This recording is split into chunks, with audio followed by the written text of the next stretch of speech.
study from New York University and Northeastern University claim that at least half of the safety features meant to protect children on social media platforms don't work.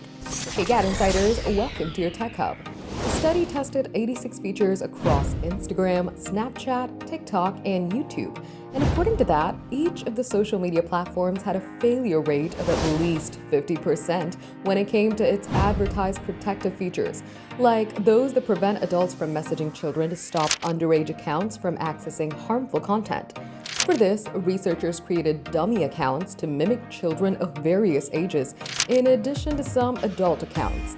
The study examined 3 different scenarios, one where a child was using the social media platform naturally, another where a teen was trying to circumvent a safety feature, and a final case where a malicious adult actor would try to reach a teen.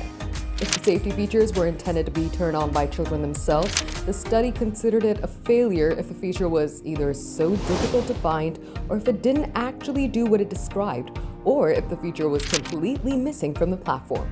Studies showed that adult accounts were able to search for, find, and then message the child account with 0 restrictions on Snapchat. But TikTok suggested anorexia-related searches to teen accounts.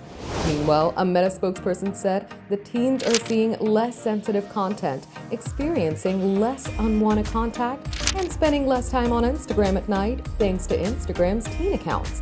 The spokesperson called the claims vague that the features is broken.